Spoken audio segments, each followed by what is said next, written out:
Welcome to East Lansing City Council regular meeting, Tuesday, October 18th, 2022. Let's begin with the roll call.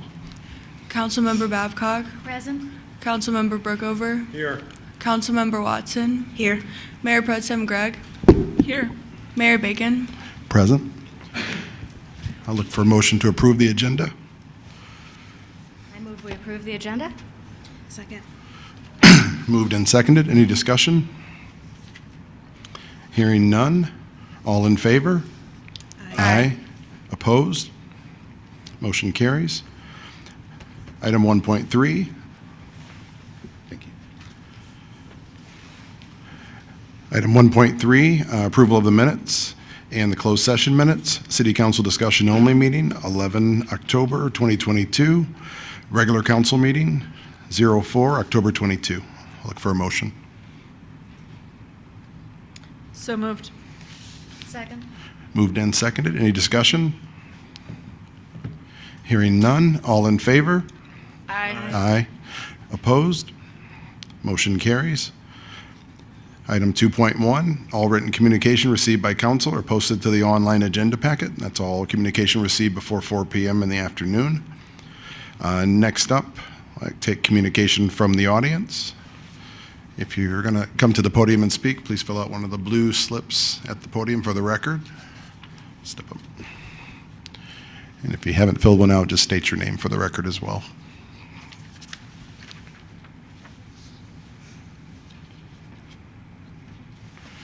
You can speak first.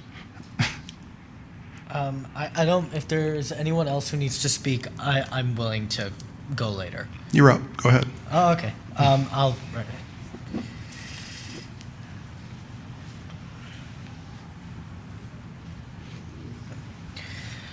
Hey everyone, I just wanted to introduce myself. My name is Sharia. I chair the University Student Commission here in East Lansing. I'm actually here to express the entire commission's support for the staff proposal to fund more lighting here in East Lansing. So to be kind of short, I'm surprised this isn't a saying, but good light saves lives. There are so many instances where someone being able to spot danger, whether that be police or just a regular person having fun on a Friday night, being able to see the road ahead of them, being able to see the alley with beautiful string lighting, it can save lives and it can drastically improve the quality of life of many people, especially in these months where we've been seeing incidences of crime rise dramatically, especially with students out here in East Lansing on game day. Game day is supposed to be a really fun day for many students, and it brings a lot of pride to them. But in order to bring that pride, this needs to be a great experience for all of them. And adding extra lighting can be a great step to improving that quality of life and improving that experience, and more important than anything else, improving the safety that students and as well as residents of East Lansing here need to enjoy and safely celebrate game day, among many other things. That's all I yield my time. Thank you.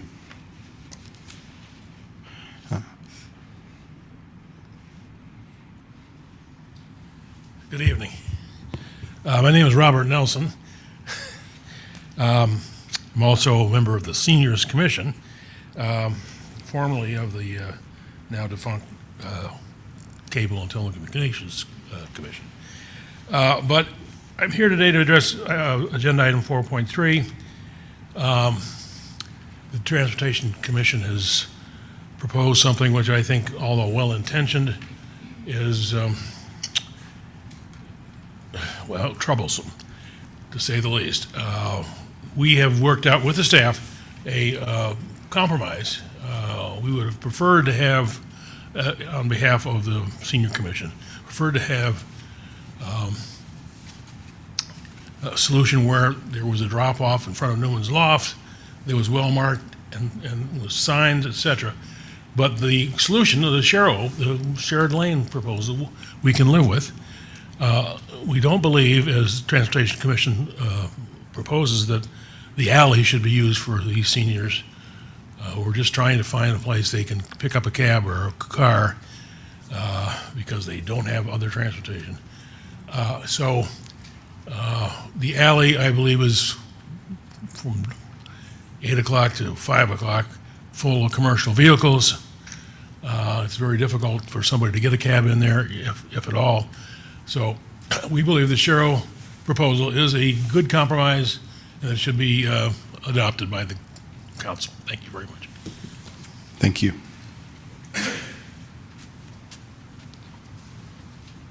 Jim Levandy. I'm here also to speak about the solution on the 100-200 block of Alpha.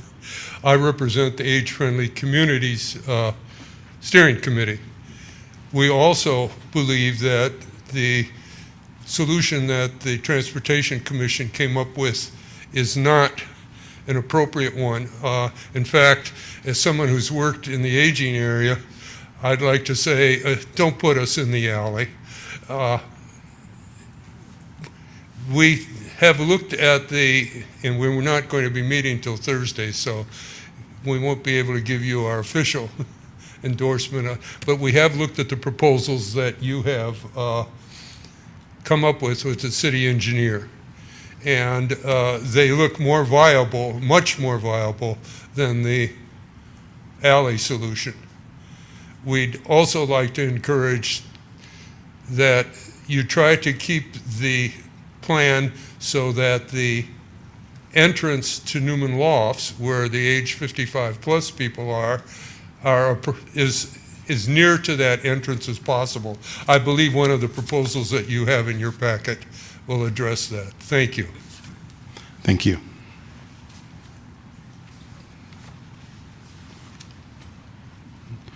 In-person comments?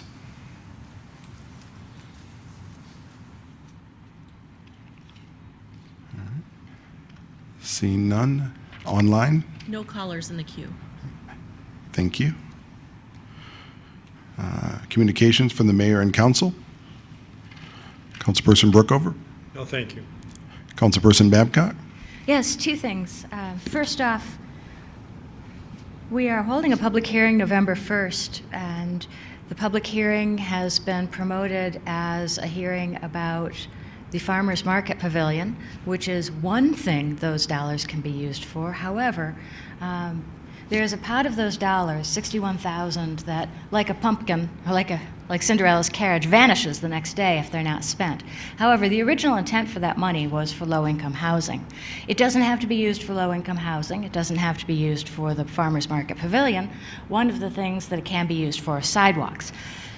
I received comments from some members of the community who would like to see it used for sidewalks. If you share that opinion, or if you have any opinion about how you'd like to see this money spent, I encourage you to contact city council members, whether it's in favor of the Farmers Market Pavilion, which is getting a lot of attention, or something else. We talk a lot, particularly about equity and housing and East Lansing's history and making amends, and I think that many of the brilliant minds in this community would have an idea for how we could use this for its original intent if they had the opportunity.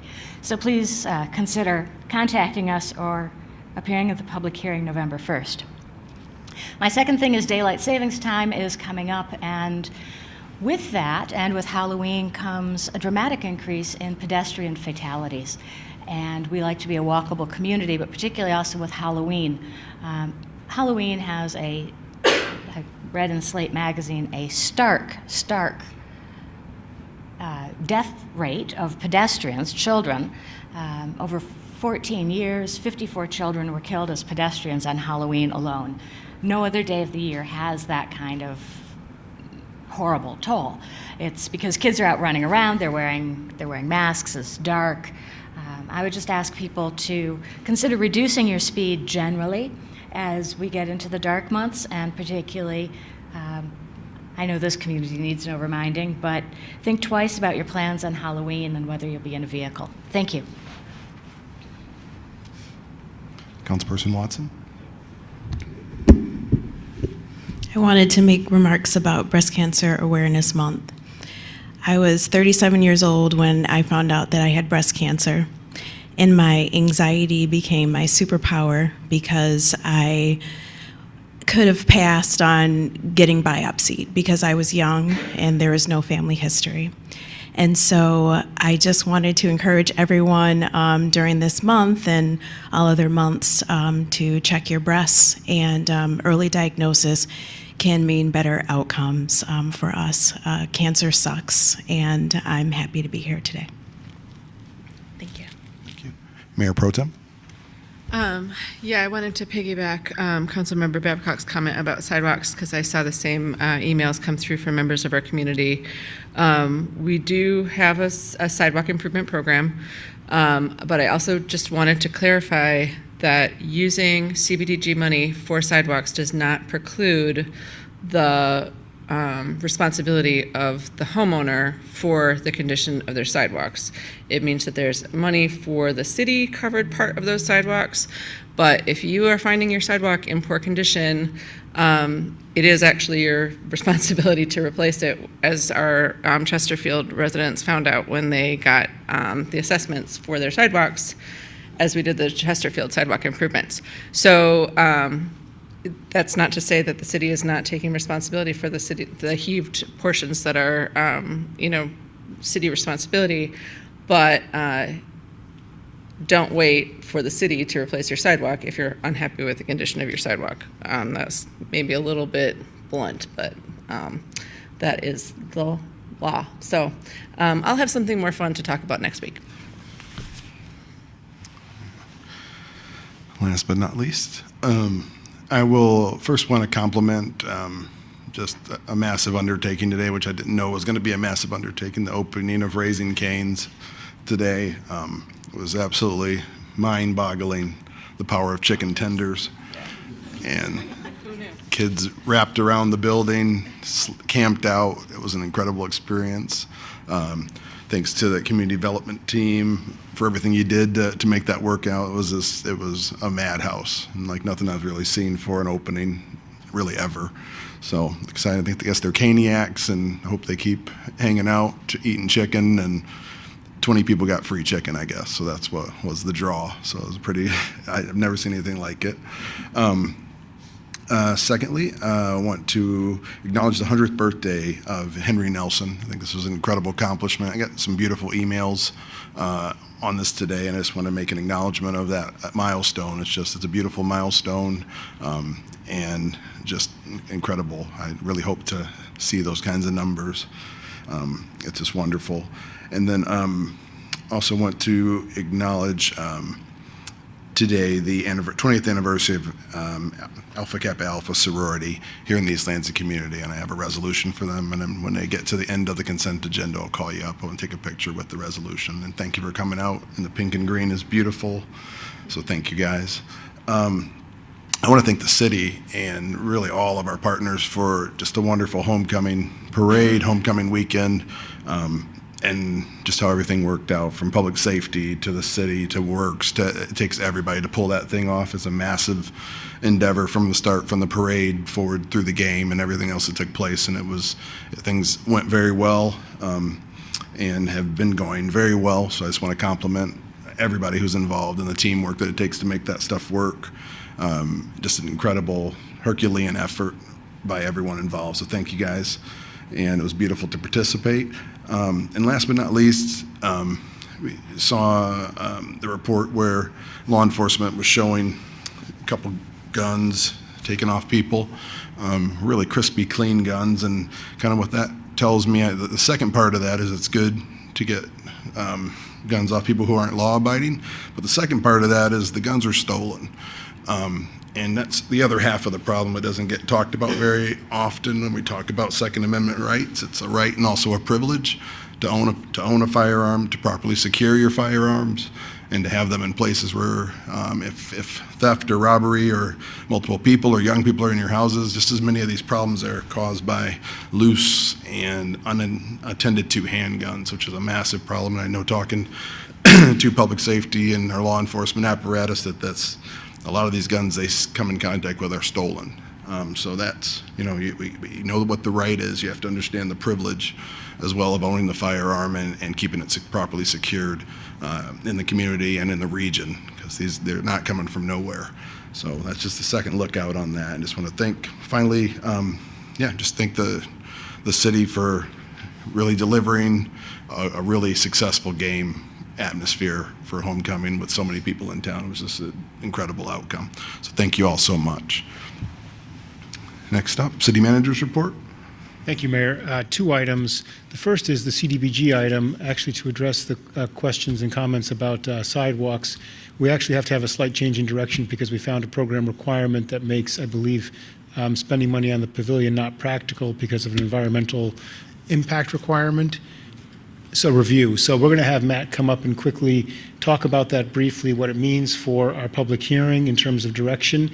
And then, of course, this is not for any consideration now. It's coming up for council, but we just wanted to give you this update so you understand some of our change in thinking regarding a program requirement. Matt, did you want to give that update? Yeah, sure. Thanks, George. Hi, Council. How's it going? Wasn't expecting to talk necessarily, but yeah, George said it pretty well in terms of the email from HUD. Basically, we would have to get all the project design and construction plans together and do a full environmental review and then request the release of funds from HUD then, which sort of defeats the purpose that we were going for with a quick turnaround on expending the funds to benefit low to mod people. So with that in mind, we are looking to pivot on the 40,000 section of that. The 80,000 that's going to lighting, as far as I'm aware, is still in stone there. But yeah, so we're looking at various things. One of them could be sidewalks as well. But yeah, so with that in mind, substantial amendment-wise, the public notice can still go out as is. Particularly if we change to something like sidewalks that is already in activity, it would not require a substantial amendment to move those funds into sidewalks. The HOPE monies could still be moved effectively and do the substantial amendment. HOPE is the down payment assistance, if you guys weren't aware. But that can still be moved. We don't need to pivot that much, basically, is the gist of that. Happy to take any questions as well. Thank you.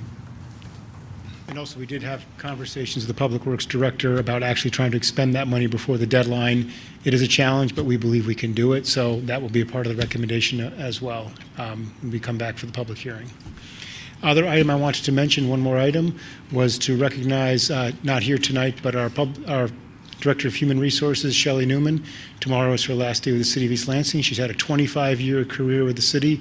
Began as a temporary employee in the city manager's office 25 years ago, as a temporary service employee filling in, and then went from job to job to job, and kept moving up in the organization due to her great work and responsibility and looking for more challenges.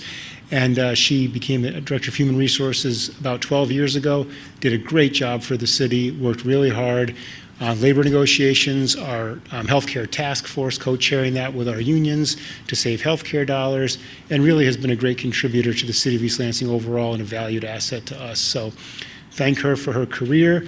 She's done a great job, and wish her well in her future endeavors. So thanks to Shelley Newman. That's all I have. Thank you. Thank you.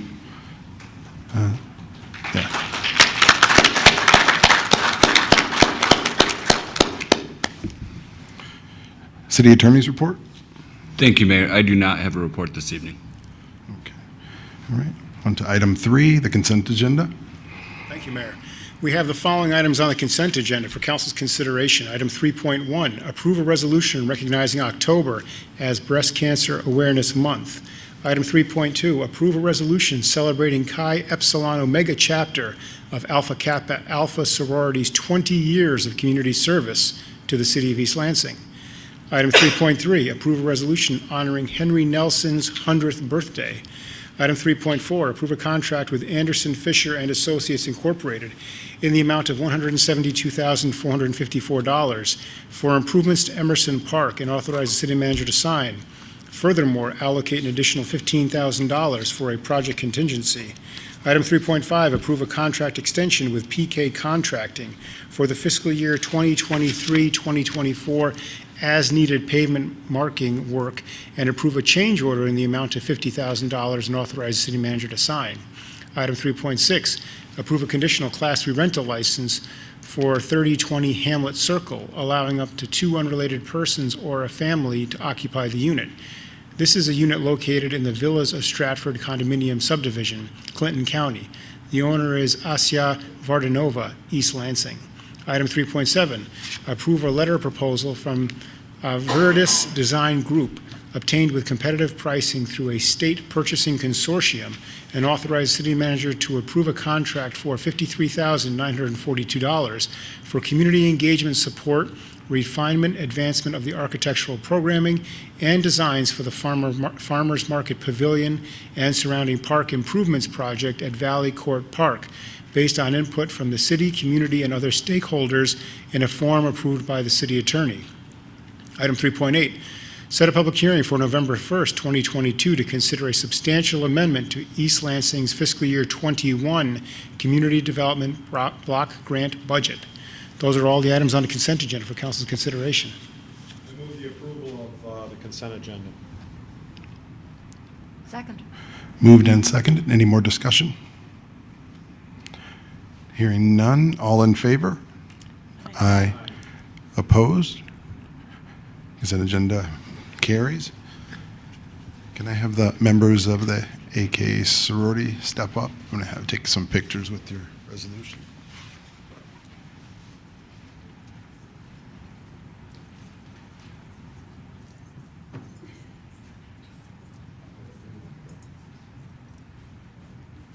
I'm waiting to figure out where you guys are you going to do it in front of council?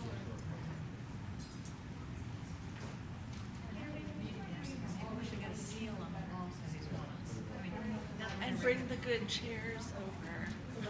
And bring the good chairs over. Mostly I'm just into the chairs.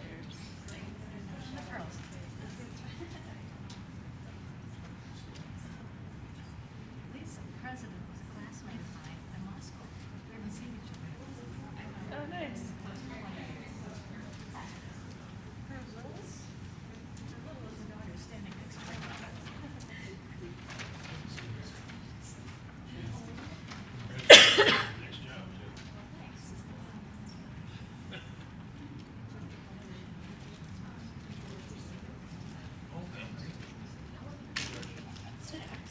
Snacks always smooth the road, I find. Snacks, I'm just suggesting. It's a suggestion. It's okay.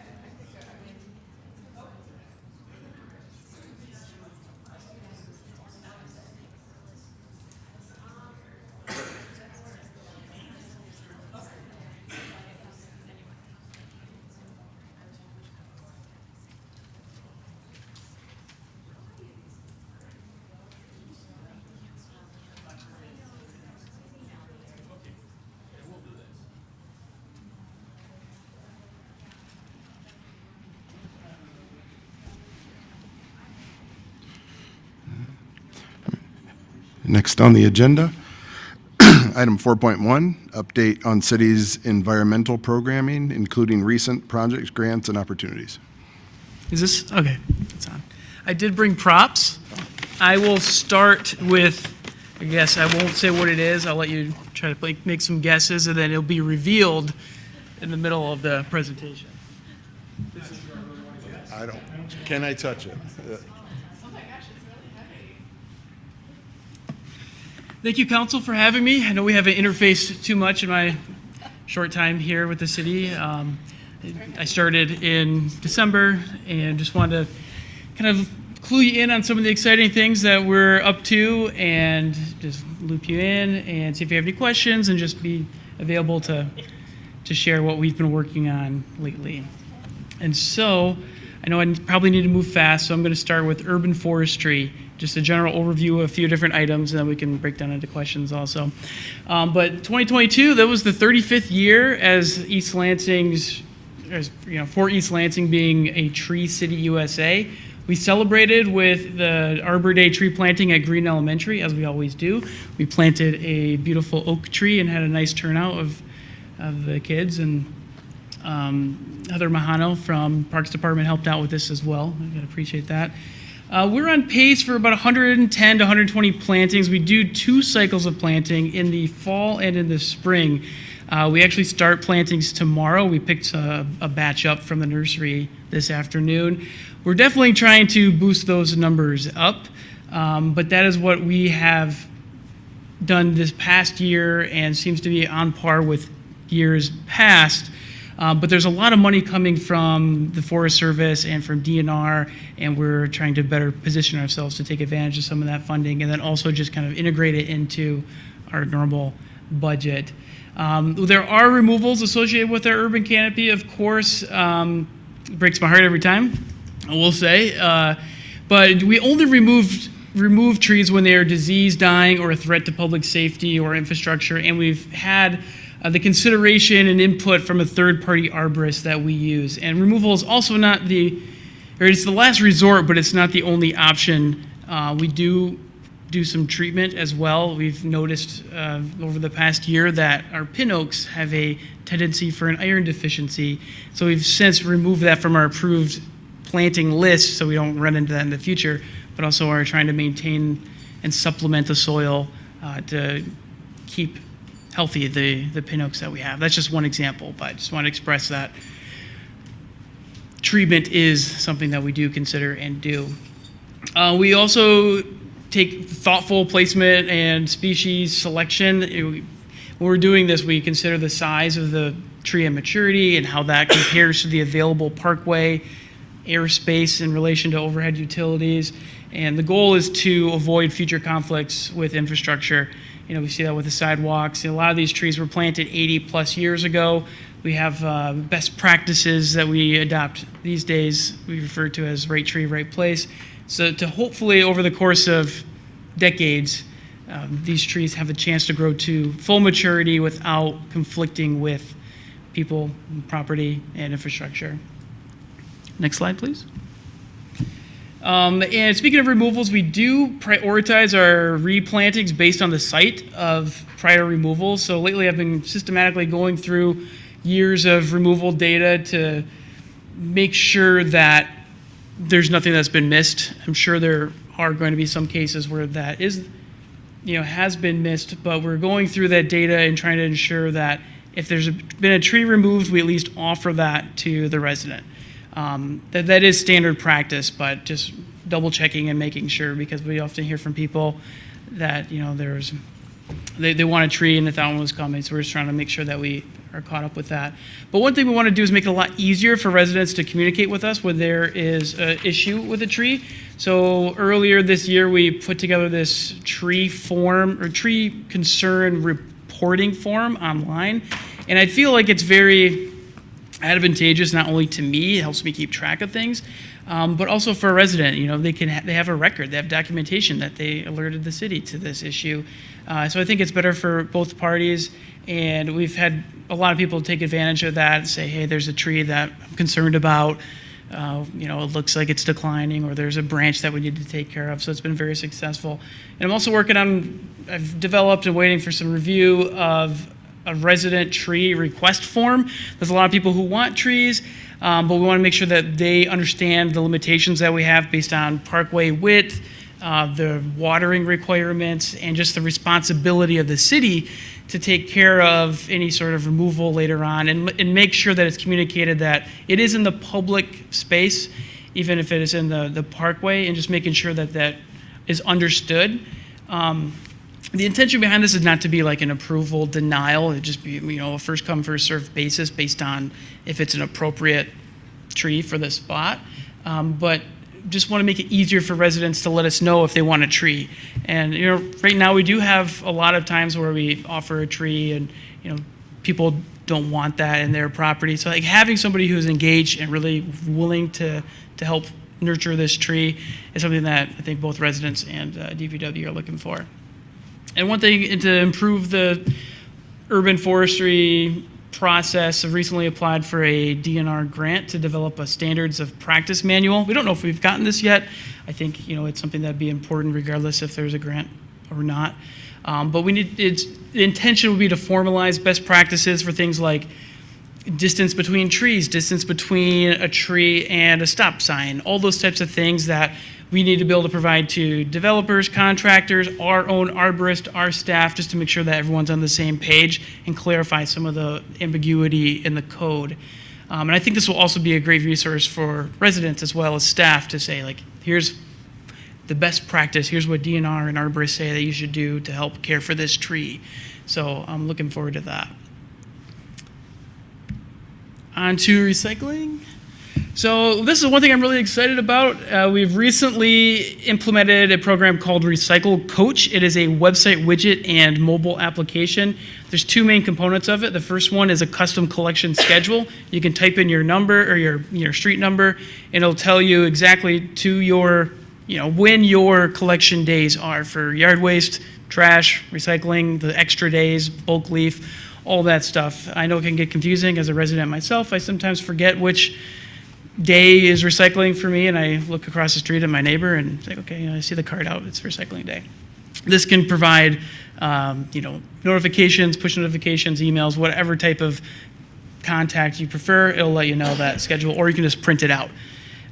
There's also something called a What Goes Where tool, so it has 15,000 keywords associated with all types of material, even if we collect them or not, and you can type it in or take a picture of it, and it'll tell you if it's accepted within our program or not, or if there's some other unique ways to dispose of it or make other use or reuse of that material. So things like construction material, you can't put that in either bin, but maybe you should find a local drama club that needs help building a set or something like that. Places to donate, Habitat for Humanity.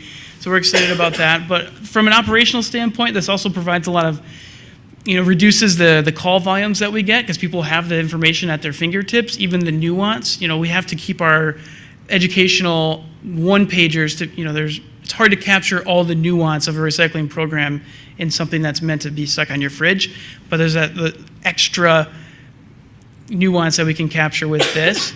But also, helps us provide consistent answers and guidance as the reality changes about what's accepted at our material recovery facility. As new things develop or new products come out, new keywords come out, we can have that consistent answer and guidance that we can offer to residents. And other things that we've done, we've added some more information to the website, information about recycling contamination. We've upgraded the outreach material, this was before me, but with the new material recovery facility, MTerra is where we take all of our material now. It's a local MRF, material recovery facility, stands for MRF. So we have guidance that's reflecting the new framework that we're working under. And you can see a screenshot here of kind of what the app looks like. And we've had pretty good buy-in. It's about 2,400 users. And we're constantly sending out mailers and stuff, or including this information and QR codes on other communication to households. So we expect that to continue to climb. Next slide. Yep. Other grants. These are also two that I inherited. So special thanks to my predecessor, Kathy, over there. There's a composting market feasibility study that we were awarded alongside Lansing last year. It took till spring for the administrative side on the state to get wrapped up. But as Lansing is the fiduciary, we are a project partner, but the project has regional scope. What the project is looking into is the wide options out there for managing organic material, food waste, yard waste. There's really, I can't say what the outcome of this is going to look like because it's a feasibility study, trying to see how much volume exists out there, what kind of options exist. It doesn't necessarily mean that this information will be used to create a municipal composting program. It could mean that this information is marketed to private businesses and say, hey, look at this material. There's a model here for you, and we've done the background research to make that assessment. So there's a lot of funding that can come after this once we have this preliminary information, but like the implementation side would come, in part based on some of the considerations that this project is going to find. And that's being conducted by public sector consultants, the research behind that. Another existing grant from Eagle related to recycling is a grant that was received, again, Lansing and East Lansing, to help develop a recycling education center downtown or at the material recovery facility. The design phase for that is ongoing with a lot of support from MTerra. The thought behind that is to have a place to bring students, legislators, just having a place in the capital city where there could be conversations and education around these issues. Next slide, please. Another new grant, this we have recent word on. There's no contract or anything signed yet. This is just something that we were made aware that that they're interested in funding us for. And it's official in that capacity, but there's no contract signed at this point, so I'll probably be back. So just a little bit of background to back up on this. The City of East Lansing Department of Public Works drop-off center is widely used. It takes about 600 to 700,000 pounds a year of just cardboard and plastic alone.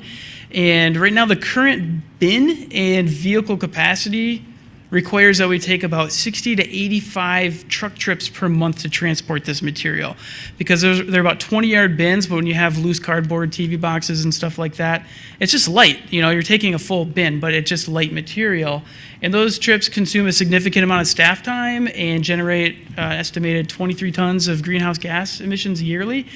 And so the grant that we requested and have been alerted that we've received is over $320,000 in funding to primarily support the necessary equipment and facility upgrades to add 2 40-yard compactor units at the DPW. So what this will do is take that loose material and compact it in a way that will see a 10-fold reduction in staff time and truck miles associated with the drop-off center. And this will help free up a lot of staff time for other proactive measures and increase our operational efficiency. But there's another component of this project, and that's related to the prop. Does anyone have any guesses what that is? It is densified polystyrene, otherwise known as styrofoam. As a part of this, we requested funding to bring the first municipal styrofoam densifier to the DPW drop-off. And so what this does is it takes an entire, what would be a pallet or a semi-trailer truck load of loose styrofoam, which is how we currently handle it now, and reduce it down to the size of a pallet. And that can be marketed. It's a marketable commodity that gets pretty good money. And there's local or regional businesses that turn it into things like crown molding and picture frames.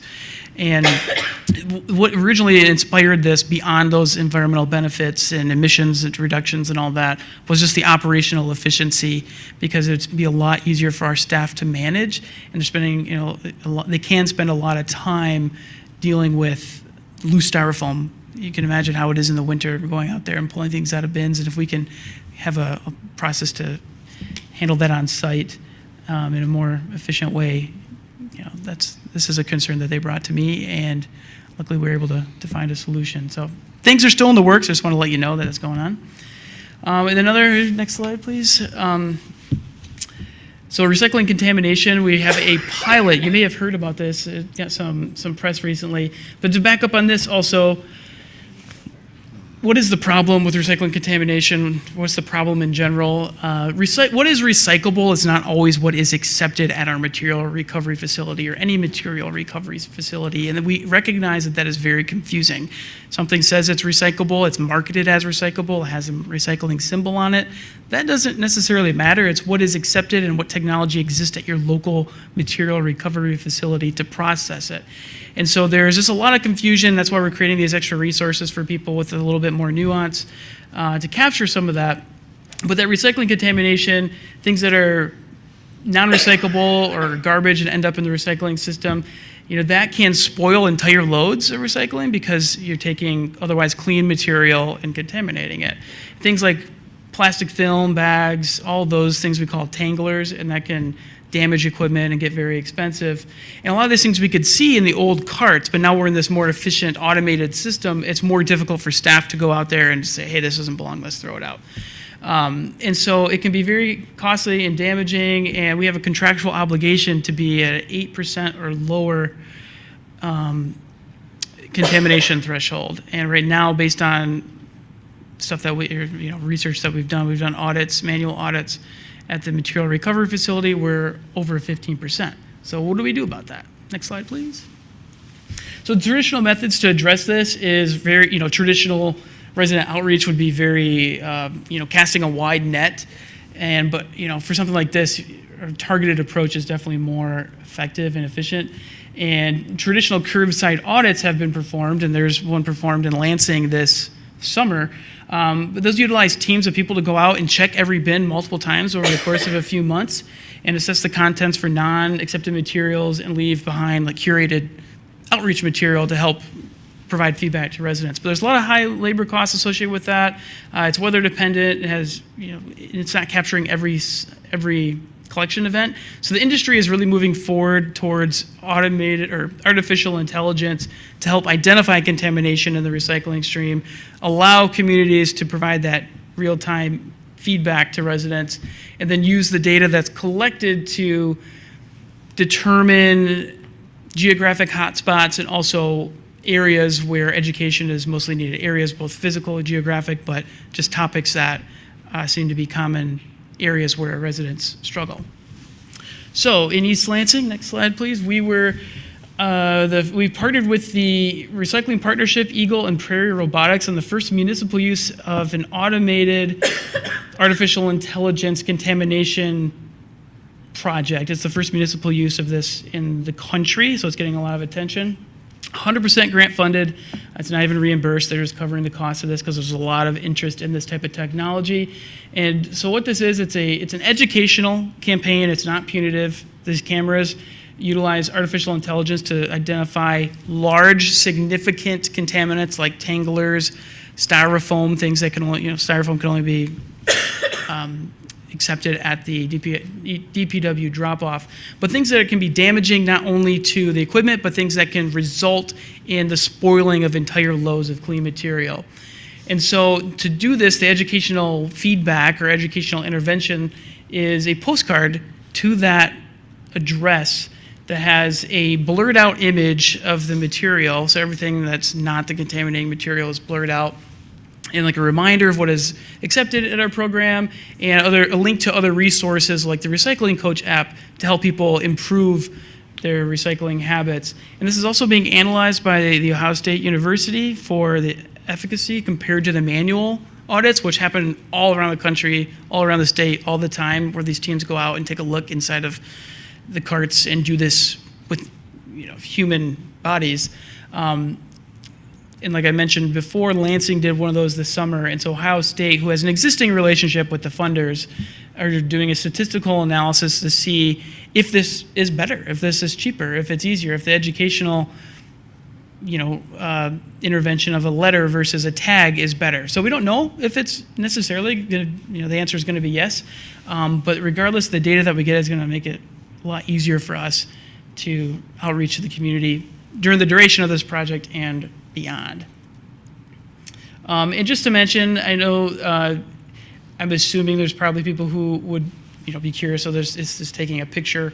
Everything is blurred out except for the few things that it identifies as contamination. It's fairly low resolution. It can only see contamination. It's not able to read documents, even if it was visible on there anyways, which it's not.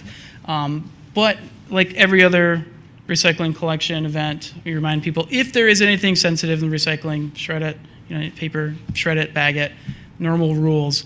But this is, very low resolution and has been done elsewhere, typically Canada and some private haulers in the US. And like I said, it's been getting a lot of attention because it is the first in the US. So LSJ, Spartan Newsroom did a WKR interview. I probably could have used a better screenshot of myself there, but yeah, so we're excited. Next slide, please. I'm done with the recycling section. I probably need to hurry up, I'm assuming, based on the time. Am I good? Okay, I'll be quick. The Catalyst Communities Leadership Circle, we were asked to be a part of this. It is a program out of University of Michigan, funded by Eagle. It's a cohort of Michigan communities that are deemed to be leaders in sustainability. We were eligible to be a part of this program because we scored gold in the Michigan Green Communities Challenge, and we scored gold again this year. So excited about that. So what this does is it just essentially provides peer-to-peer opportunities for learning, reaching out to communities like Ann Arbor, Grand Rapids. We have this virtual consortium, so to speak, but there are real tangible benefits U of M and Eagle funded a graduate student for a fellowship in East Lansing this summer and funded them for 40 hours a week for 10 weeks, which is very significant. We were one of 7 fellows. Next slide, please. And this stuff is well over my head, but Pradeep was our fellow, and he is a GIS expert, and he took our existing 3-inch aerials that we use for, just general data at DPW, and developed a machine learning algorithm to assess them for us and rate the level of impervious surface at the parcel level. This picture here is from a draft, so it's not fully complete, but it essentially shows where impervious surface hotspots are. And so for people who may not know what impervious surface means, that is any sort of surface that can't accept water. It's like a concrete or something where it's blocking the absorption of water. And so for flood mitigation, green infrastructure installations, we can cross-reference this and determine where we can have the most high impact installations or where existing impervious should be addressed and, greenify that area. And it's gotten a lot of attention statewide too, because normally to get this information, it's very expensive LiDAR modeling, the other expensive modeling, you're talking tens, if not hundreds of thousands of dollars for some of this stuff. And for him to be able to take an algorithm and train it to a 90-something% level, there's a lot of communities who are very excited, so we put together a guidebook so they can replicate this through around the state, which is why Eagle funded it. This is not the most perfect thing, in terms of data, but it definitely gives us that first flush look to see where we can make some improvements, so we're really excited about that. Next slide, please. Other things, only a few more slides here, sorry. Electrification, EV readiness. We're continuing conversations with utility partners and other partners on the development of a potential solar array at DPW. If you remember, we performed a feasibility study to see what our options were with the space at DPW to house a solar array. There would be a lot of things that would have to happen to make this possible for the scenario I'm about to mention. Like working with utilities on potentially lifting some other restrictions, but the amount of space that is available, ignoring regulatory permitting rules, could cover 330% of DPW's energy costs. DPW is the second largest draw of energy, second to the water facility, the water resource recovery facility. And this would be a huge, if we could do something like that, it would really help us towards our goal of meeting 100% renewable electric energy by 2030. And also staff, myself, have been participating in that EV Smart Communities program I spoke to you about a few weeks ago. It's just gotten started, but it's already gotten some pretty good information out of there. Next slide, please. Commission on the Environment, just a couple things that we're working on, or they're working on. Currently undergoing a review of the wetlands ordinance with advice of consultant, just working to provide clarity and make sure that we're meeting best practices. Like anything else, you need to make sure that it's up to date and it's older and it's still very strong. Just want to make sure it's as strong as can be. Working on green building policy. The recycling subcommittee is working on the long-sought multifamily housing recycling ordinance, exploring that, I should say. Just trying to see what options exist for more material capture. They provided council feedback on potential ARPA projects, and we have 4 new members out of 9 that all started this year. So we have a new energetic bunch, and we're excited to have them. And the very last slide here, upcoming grant opportunities that we are considering. There's $14.25 million for planning and implementation available from Eagle to address extreme flooding, stormwater management, climate resiliency, through green infrastructure and nature-based solutions. There are other things that are eligible under that, and there's a $1.5 million maximum request. We're still exploring what that could look like, but that's the type of money that's out there and type of projects that we're seeing opportunities for. And also, we're learning more about this. I invited a speaker to come talk to a regional group that I facilitate on sustainability. They'll be talking to us next week, but there's $50 million available from the Public Service Commission for low carbon energy infrastructure development and enhancement. So we need to learn more, but there's potentially a funding avenue for something like the DPW solar array or other projects through that. And next slide. Thank you. Questions? I just want to apologize for coughing through your presentation. I forgot my inhaler at home today, so. Honestly, didn't even notice. I'm not, okay, well, thank you. I zone in. I was riveted, but I felt like I disrupted it, but apologies. I can grab the. I have a couple, just a question for the city manager, and then I want to pivot to you.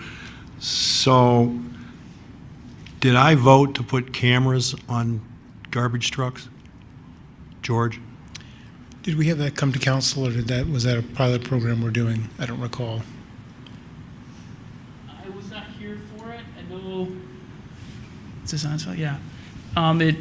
There is no money associated with the city, so I'm not sure what the internal process was back when we did that. But I know I was. So this not was, here. well, I think if you weren't here, I wasn't here either, so that relieves me.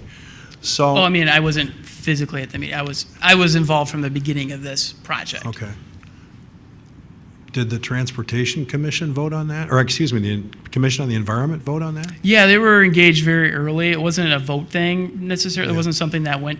It was just we have this opportunity. It wasn't a vote thing. Okay, so is that legal? Yes. How do you know?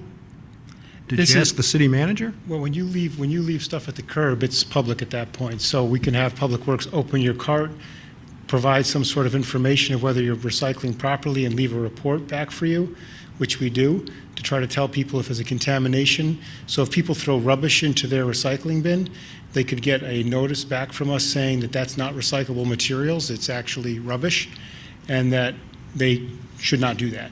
So we Yeah, try to give people report cards on that, and we do look at the I don't think rubbish. that's my question. Okay. My question is it legal? Yep. I assume a camera is mounted on what I call the garbage truck. You can call it the recycling truck. Correct. It's mounted on the truck, correct? Correct. So how this works is there's a camera in the hopper, and it's looking down. And so as material comes in, it identifies those big things like tanglers and styrofoam coolers.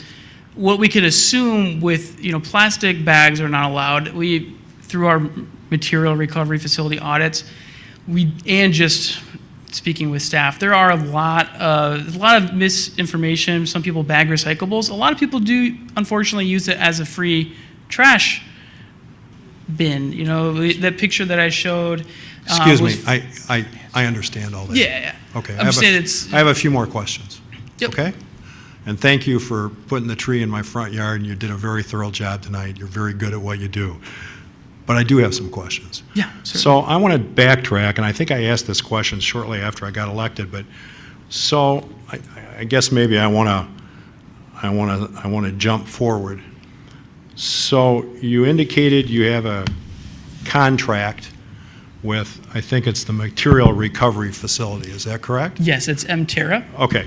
Now, at this point in time, given the state of recycling in America, which means that offshore entities are not buying our stuff, are we paying the Material Recovery Facility to take our recyclables?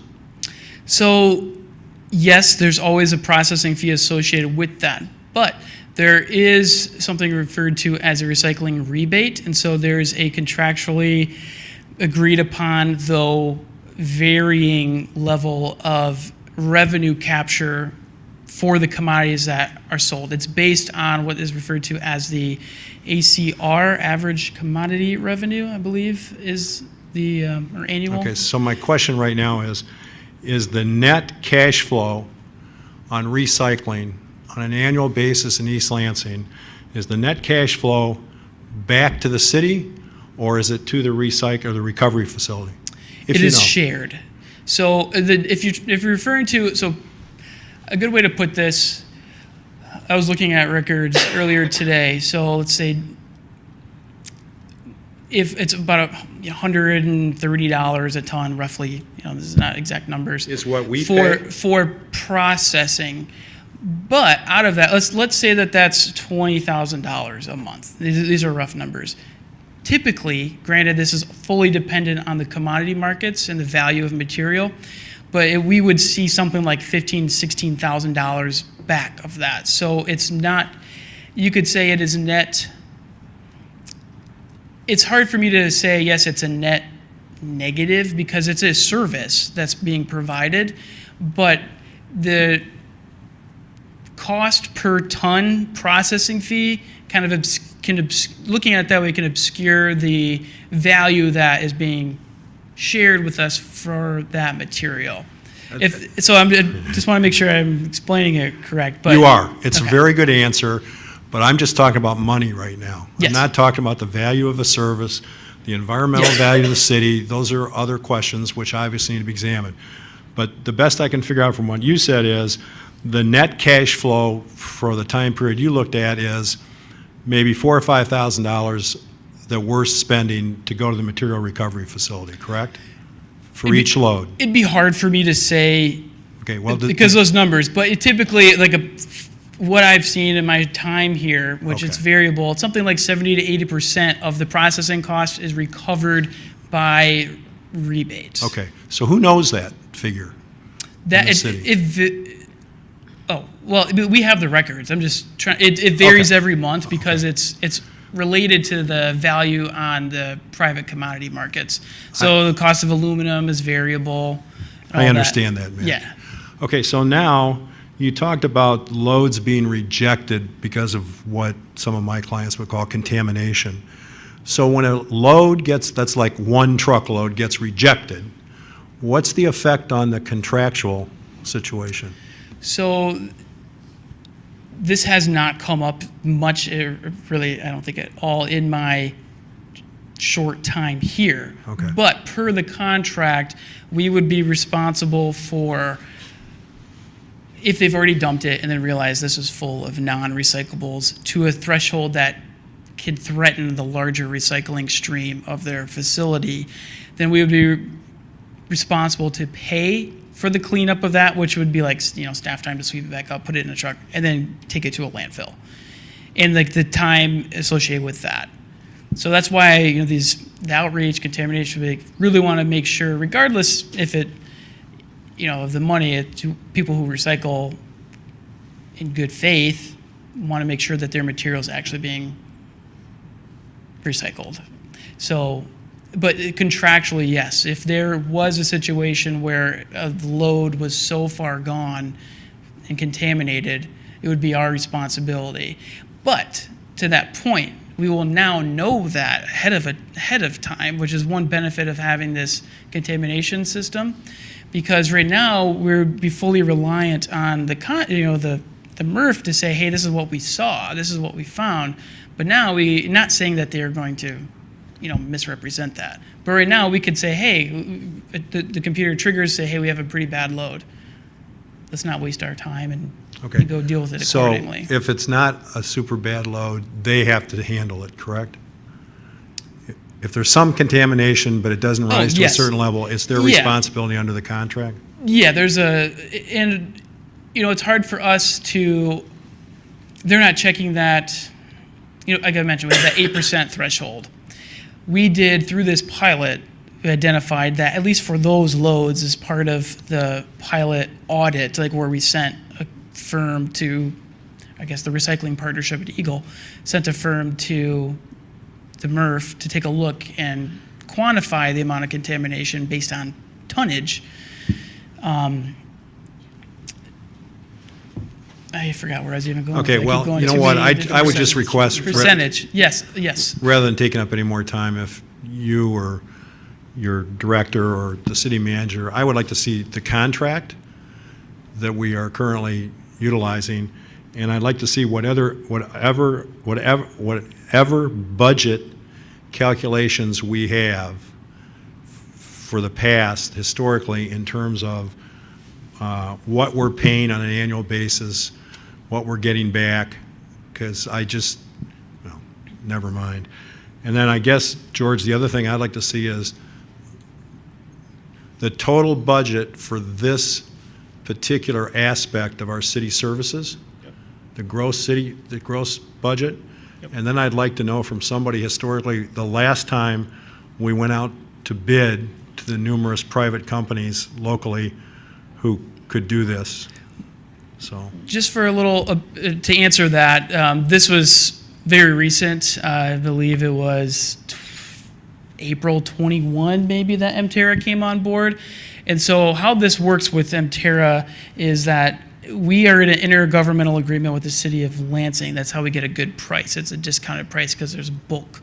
And then there's a contract with Mterra from that intergovernmental. I understand. So this is a very, I was not around for that, but this is a more holistic local option. Things are much cheaper. And for some other background, recycling is very local. Of course, we all see the headlines that recycling is broken, but we are very lucky to have a material recovery facility in the area, and the city and regional partners went through great lengths to bring that here. Because there isn't that transportation cost, you're not relying on those foreign markets. Speaking with them, they say about 90% of all the material that they get at this MRF stays within North America. 95% of that stays within the United States, and as much as they can possibly do stays within the state of Michigan. The regional area. So because of this, we're not reliant on these foreign commodity markets necessarily. There has been a lot of change and development, and this is a component of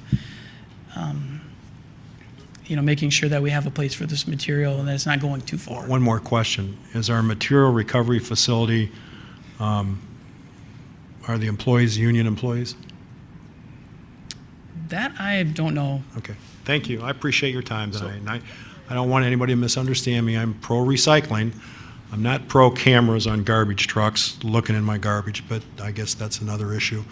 I'm very pro-recycling, but I also have some history of this in the last 20 years, and I think there are some actual dollar cost considerations that maybe we haven't closely looked at as we've all gotten on the bandwagon for recycling. So I think the same service might be able to be done otherwise. That's all.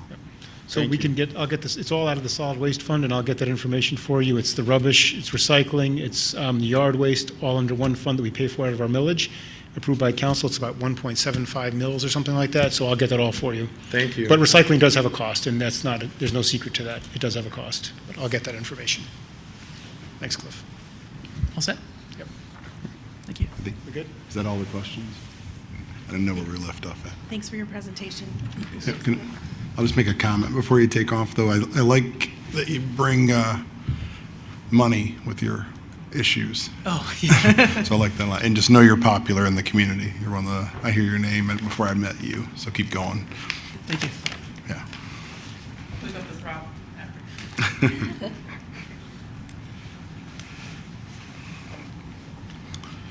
All right, next up, item 4.2, consideration of design options for 100-200 block of Albert Avenue to allow for passenger pickup and drop-off. Good evening, Council. As you know, we brought our, potential solution to the 100-200 block of Albert Avenue to you at the end of September. Since then, we took that potential solution that we had, that was the one with the Super Shero, to the Transportation Commission, and the Transportation Commission did vote that down in a 5-2 vote, mostly because it did take away the potential for continuous bike lanes in the area. So it took away a bike lane function. So what they just wanted us to be able to look at different options that might be available within the area. As you heard from some of the commenters before, looking at, that drop-off in the alley, which we had looked at before. We still have, the couple drop-off areas within the garage. They indicated the drop-offs that are on the north side of Albert and drop-offs on or loading zones, I should say, on MAC as well. And we have discussed all of these with the various commissions, with the senior commissions and age-friendly communities as well. So we took another look at what we could do to be able to, what we're trying to get here is a compromise. We're trying to get something that's going to work for our bicycle community and for our senior community.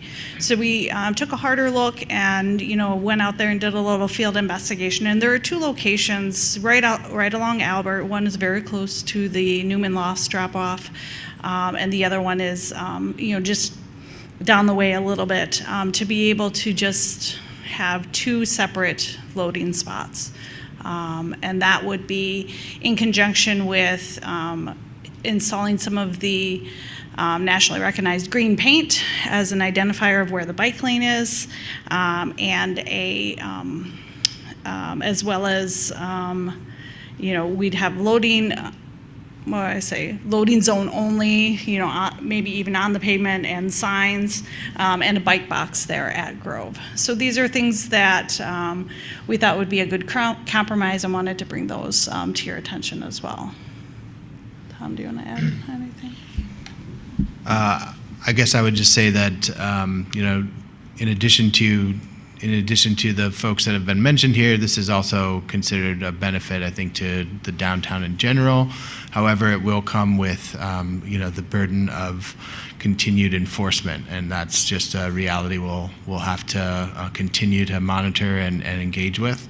As we move forward, I think our intent tonight is to kind of get any feedback from the council, ultimately heading back to some of the commissions, either in person or via communication, to make sure that we are on the right track here, and if so, we would just go ahead and implement this as a pilot project, see how it goes over the course of a year or so, and could potentially make changes after that point. And we'd also bring a traffic control order back for council's consideration. I do have one question / concern. So I'm in favor of the the passenger pickup drop-off zone, but what we've seen in other non-marked zones all over town is that we're having, meal delivery pickup drop-off, where a driver will park their vehicle frequently in a lane of traffic, often in a no parking zone, pop their hazards on, and then be away from that vehicle for 10 to 15 to sometimes half an hour if their meal wasn't ready when they got to the restaurant. And it's really caused some traffic snarls downtown. So, and I absolutely understand the desire of the Newman Lofts residents and the support of the Seniors Commission and the Age-Friendly Communities group for picking up and dropping off passengers, which is a relatively quick motion. And I am a bike user, and I understand shared bike lanes, and sometimes it's just we have to do it. And we have shared bike lanes all over the community already in places where it's too narrow to have a dedicated lane, and I think that bicycle users are relatively adaptable in that way. But I would not want to see this turn into a Grubhub, Uber Eats pickup drop-off zone, and so I'm sure that enforcement of that has been discussed on all these various commissions, and I was just hoping we could put that into this conversation here. With any parking spot, within the downtown or with any, minuscule area to where a car can pull off, it does seem to be used by that. So that's where, we would have to rely on some enforcement and even some communication and education with, the restaurants that are using that, and perhaps directly with the Uber Eats. Is that what you said? Okay. Yeah, there's a whole handful Grubhub. of them, but yeah. Okay. Okay. So, but part of the designation of this is that the driver must stay with the vehicle, right? So if there's not a driver in the vehicle, then we know that it's an enforcement trigger, right? Yes. Okay. I'm just confused. You're coming back to us. The diagram we have tonight is essentially the same diagram you presented to us previously, correct? There's two within the packet. One is the one that was originally brought up at the end of September with the super Sharrow lane. Yes. And then the other one depicted two separate parking areas along Albert. Has the Seniors Commission looked at both of these? They were just developed, so we sent a updated link to the age-friendly communities. I'm not aware that it's made it to the Senior Commission at this point, But again, our hope would be to take your feedback tonight. If we're on the right track in terms of a general area or general movement towards a consensus here, or at least a compromise, we would take this back to age-friendly communities on Thursday, and then again have some communication with the Seniors Commission and the Transportation Commission to make sure that we're that there aren't any major concerns that need to bring us back to those commissions. Okay, well, you know, staff always asks us, sometimes I wonder if these are rhetorical questions or not, but you said you want our feedback, so here's my feedback. I'm ready to vote for something that gives the seniors a reasonable, flexible drop-off space on Albert as quickly as possible, okay? And I don't want a pilot project or anything else. I want it done. I don't want them in the alley, and with all due respect to the bicyclists, first of all, for 3 or 4 months during the summer, I don't think they really can access this space anyway, the bicyclists, that is. But there are plenty of alternative routes around these blocks for bicyclists. So I know you guys are striving for compromise.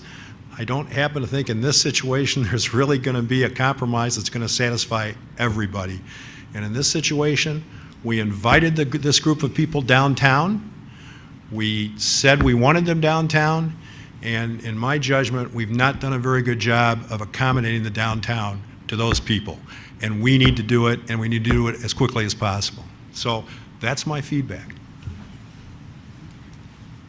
I was going to say that I want the seniors' feedback before I give you feedback, and then Brookover just stole my thunder. So I like that there's a commitment to bicycling down here. I'm glad that people are, but particularly, it was a city council, prior city council, but still, it was a public endeavor to bring folks down. And as Dr. Levandy said, don't put the seniors in the alley. I mean, we attracted people here. We want them to have a great quality of life. We want them to participate in the community. And even bringing this to us without letting the Seniors Commission weigh in on the most recent plan is, at best, tone deaf. I am not at all comfortable taking any position until the Seniors Commission has weighed in. And I was the liaison to both transportation and seniors, and I see how they have similar goals and how they sometimes have different objectives or parallel objectives. But why are we even considering this before the seniors have had a chance to weigh in? The Seniors Commission deserves more deference, and to be well, thank you. Mayor, just a point of courtesy, if you can. Judge, No, I don't can say that. only steal your thunder for about another 2 months. No. So at every opportunity the mayor allows me, I am going to steal your thunder, because after January 1st, I'll never have a shot again. So. Thank you, but first off, the voters have not spoken, and second, yeah. But Mr. Brookover's been stealing my thunder for, 35 years, and I'm sure January 1st won't be the last of it. Yep. I'll come back. Let's go to. So I think staff is back here because we came last time and we were ready to move forward, and the Transportation Commission said no. So we wanted to come back to make sure the council actually wants us to move forward. We're fine at this point moving forward with either option. We'll take it to Seniors Commission with council's concurrence, and we'll move forward at that point, not have to come back yet again. If council wants to pass that, we're fine with it.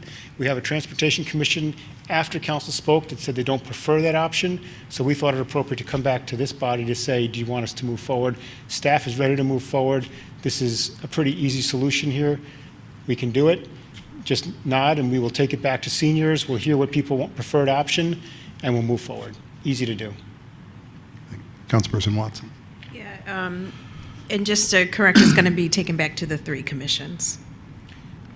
Right. Well, Seniors Transportation Commission has already spoken on it, and they said they voted against it. So I guess we can go back to them again if it's a different option. But if it's I'm sorry. I thought you guys hadn't gone in front of the commissions yet with the new idea. So the new idea, that is correct. The new idea is new. Okay. And so we have brought it here as it has just been developed. Yep. Our goal would be to do communication with the other commissions. We think it's a good compromise. We don't necessarily think it needs to be discussed. we want to provide that opportunity for those commissions to bring it if they so desire. Otherwise, we would intend to move forward with the compromise option. All right, and it's the 3 commissions, just to. That's correct. Okay, The thank you. age-friendly communities, the Senior Commission, and the Transportation Commission. Thanks. So does the transportation already see the paint on the shared lane? Yes, the Transportation Commission, they voted in terms of the Sharrow solution with the shared lane and the green And paint. they voted against that one? Yes. Okay, and that's why we're here. I'll go next. I'm sorry, I'm not done. Are you- Just a little bit more.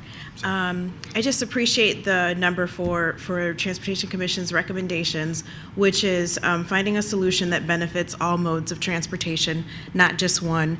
And so I appreciate you all consensus building around this and going back, and maybe it doesn't have to be either or, but maybe we can just keep trying to consensus build and land at a spot that's that most people are in agreement with. So, thank you.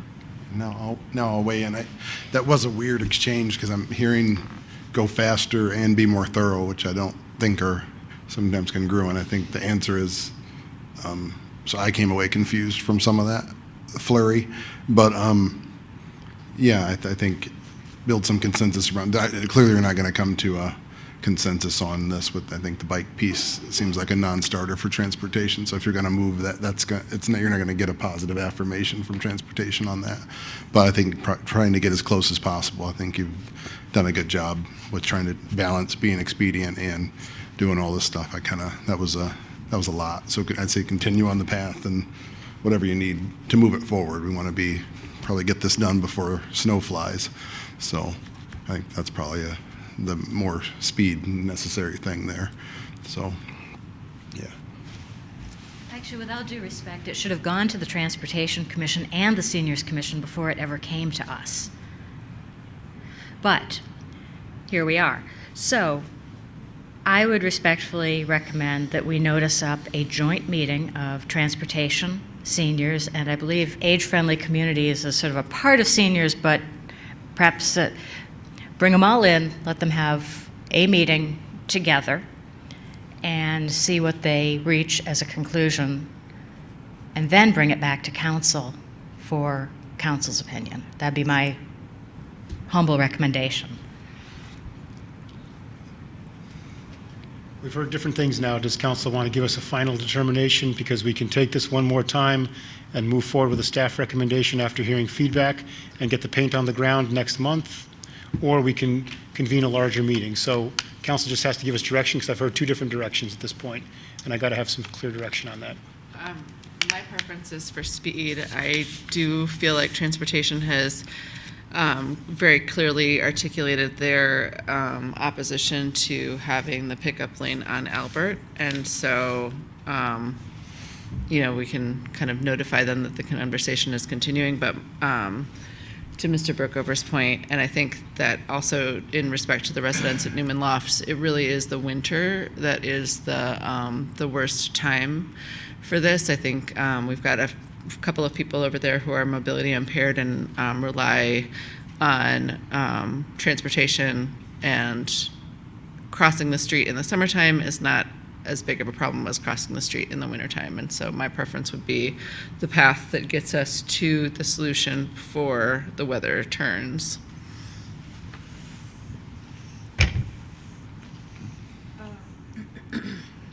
I'm in support of exploring what Councilmember Babcock said, or just want to remind everyone that dissent is okay, and it's okay to reconsider all peoples that are affected by this decision. And so even if Transportation Commission didn't agree with the first part of it, there's a new idea. And so gathering the 3 commissions' input is important to me. And it's important in our decision making, even if, obviously it doesn't land with what this group wanted or that group wanted, but we considered and we took their voices into consideration. And I have seen bicyclists, specifically downtown East Lansing, in the snow, like riding around, and I know that it's hard, just that piece of it, so.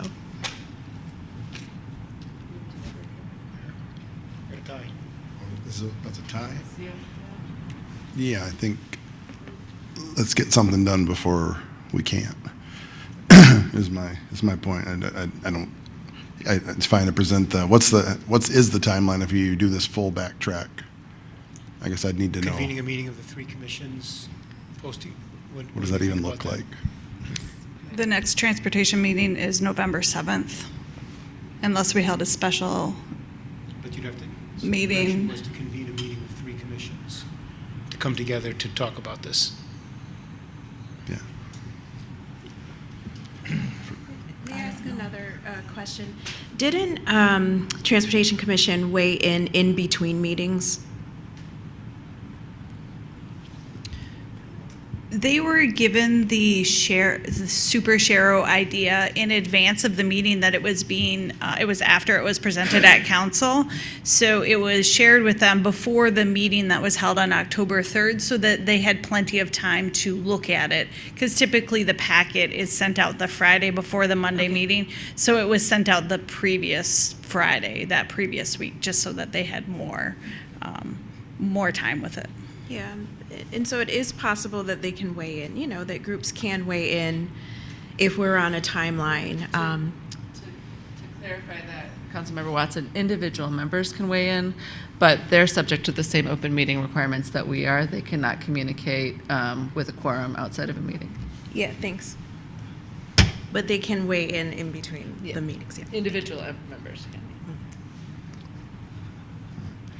So, and as the tiebreaker, yeah, I'd say move forward with some expedience if people want input on that. I don't think there's that much difference in the two plans to my eyeballs, if that's where we're getting to now. I think the objection was any modification to the bike construct. I think that was the objections. I don't think that objection's going to change much.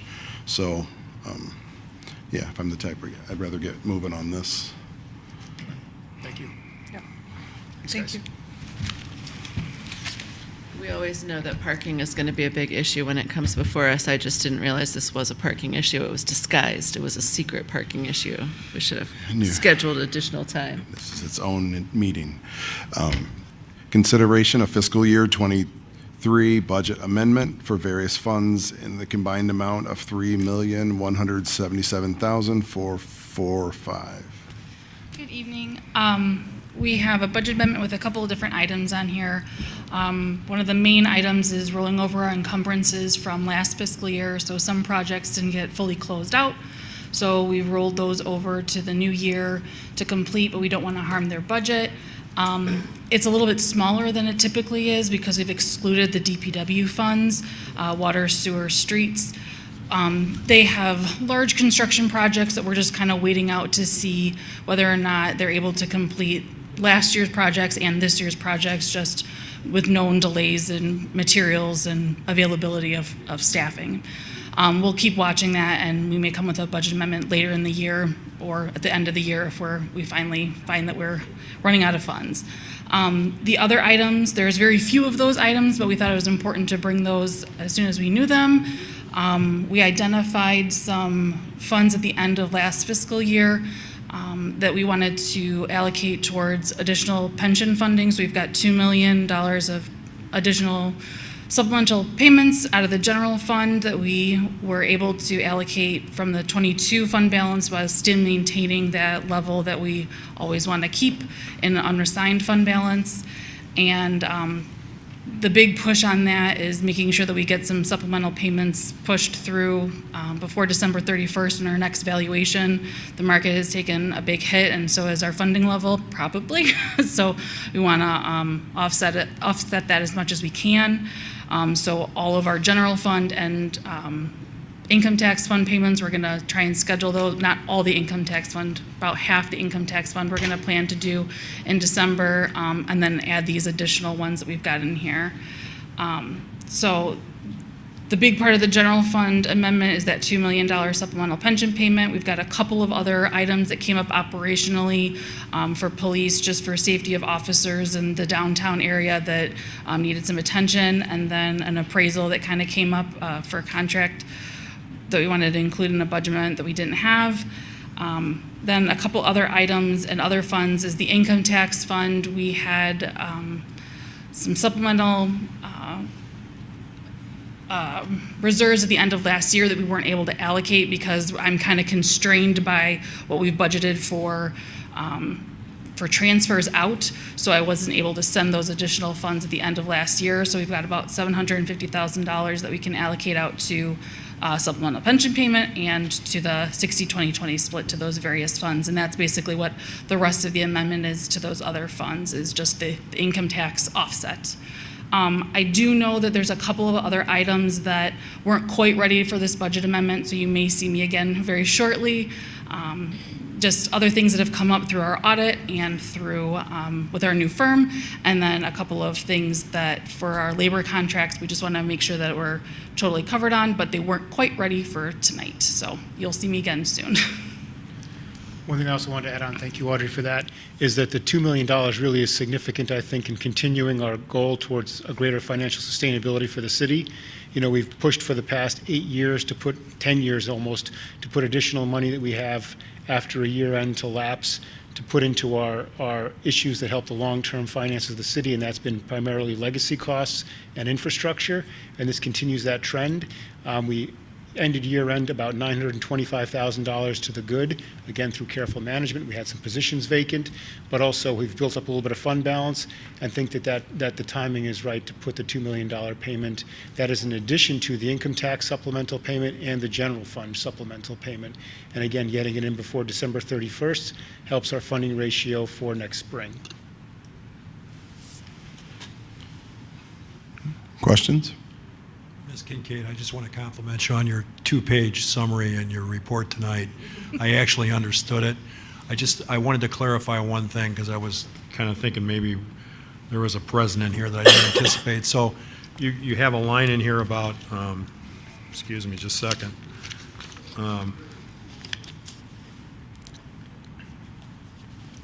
The use of the prior year fund balance will afford a further $450,000 of pension payments directly from the income tax fund, also intended to be contributed before the next valuation.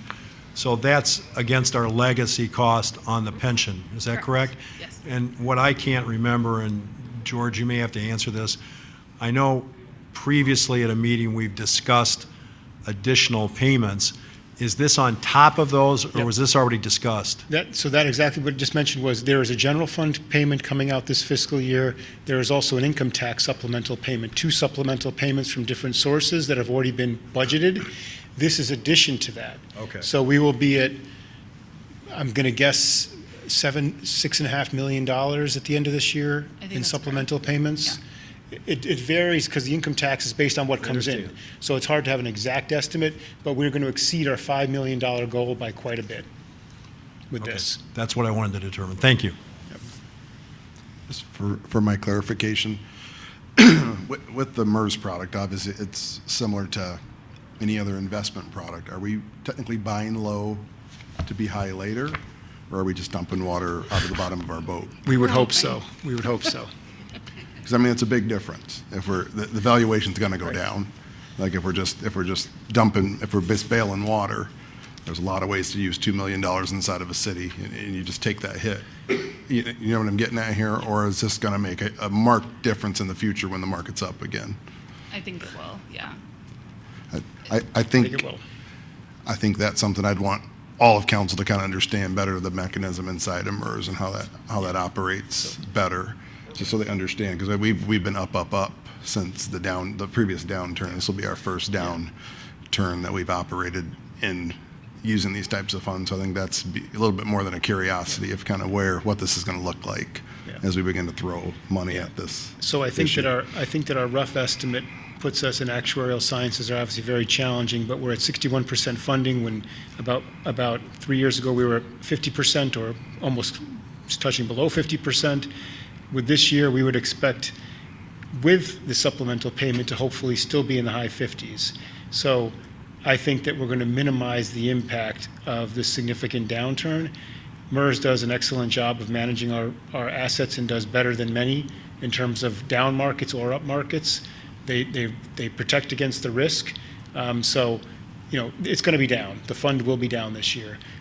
But I think that this is a prudent measure on our part to minimize the negative impact and also build for the future, like you said. Questions? I have a question. What's the 300,000 going towards for public safety and infrastructure? So that's the 20% public safety, 20% infrastructure. So 150,000 is going to the general fund. It's not designated for any particular purpose at this point. And then the other 150 is going to go to the local street and park CIP or CIP, the CIP fund. Again, I don't think the projects are designated, but those are kind of where the housing of those funds is to make sure that we allocate out according to the 60-20-20. Thank you. Last question for me. But technically, in the technicals of this, that with any supplemental payment, there is always the opportunity that this, if it's a protracted downturn or something like that, this could be a negative investment for quite some time. If we're just at this, if this is the top of the recession or the top of the, from an actuarial perspective, that's the part that I need to understand a little bit better for the kind of the long-term impact.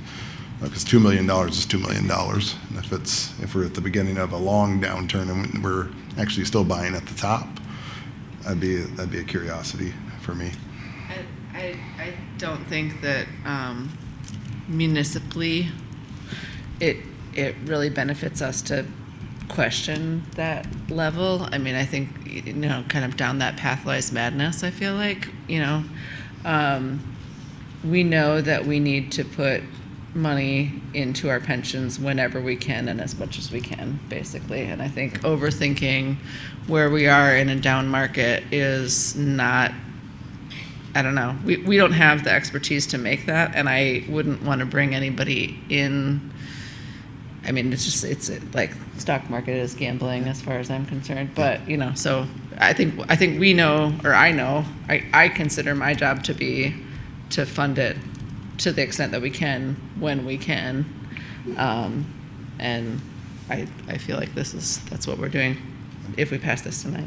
Yeah, I think we do owe it to fully kind of explore and understand it, just because, I mean, as a community, we were two things. We're slightly land poor and we're pension poor, you know, and absolutely with the levels of tax base and where this money comes from, we have to, I think this always has to be articulated. I think that when we don't articulate it, that's when the trouble starts. So we just got to be with the people are the consumers of this. I mean, I'm stunned that I see the smaller numbers come across here and everyone flinches. No one flinched at $2 million. That's a little bit. Yeah, it's because it's going to the pension. I do think it's going to be exceedingly difficult to do to get the timing of this perfect and just right. It's a difficult task, and I think that if we were to ask MERS about the timing of the payment, they would say, over time, you're putting payments in at different values, and it's averaging over time, and that you continue to make your payments, just like people putting into a 401 or a 457. Over time, you're buying high, you're buying low, and over time, it averages the dollar cost averaging. I think it's fairly stated it's going to be very hard for us to do any sort of a timing better than that at this point. Yeah, I would say, I mean, we can certainly reach out to MERS if we approve the budget amendment. We don't have to turn around and pay MERS tomorrow. We can hold off and speak to our advisors to say, is now the right time or is another time the right time? I think we spoke with them earlier last week, and I don't think the market is going to turn around by December. So I don't think there's any hope that this is going to make our funding the way it was. But doing what we can, I think, but we can certainly reach out and get their expert opinion. And actually, MERS advice during that call was that they're encouraging people to make supplemental payments to mitigate the losses of the down market. So that was a very general comment from MERS last week. Yeah, and I think my overriding point is the general consensus in the economy, in the city, it's a small economy, obviously, is stay flush. You know, so as simultaneously as you're making the pension payment, I can't find an expert in the economy that's saying perhaps pay down debt's a good one, but if you've got cash on hand, you might want to hold on to it. So that's all I'm speaking to here in this conversation, that this is not a small number. I've seen us bicker over $40,000. So I'm not really, it's no big departure, but now we're talking $2 million. I just want to be as thorough as possible. So, all right, thank you guys.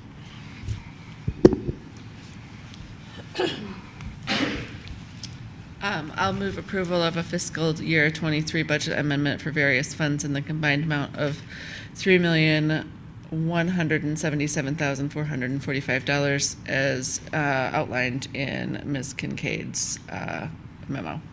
Second. Discussion?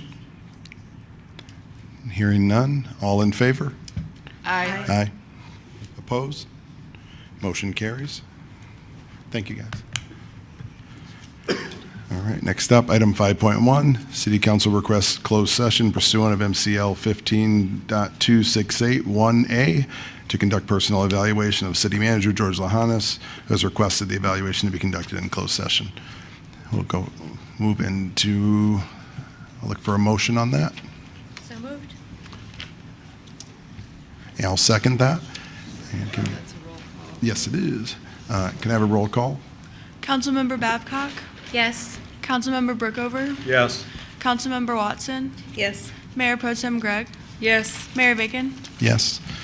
We'll only be returning back to the main chamber to close out the meeting officially once we leave the closed session. Thank you for coming out tonight.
Welcome back. I'll look for a motion to re-enter the open session. So moved? Moved and seconded. Discussion? Hearing none. All in favor? Aye. Aye. Opposed? Meeting adjourned. Thank you.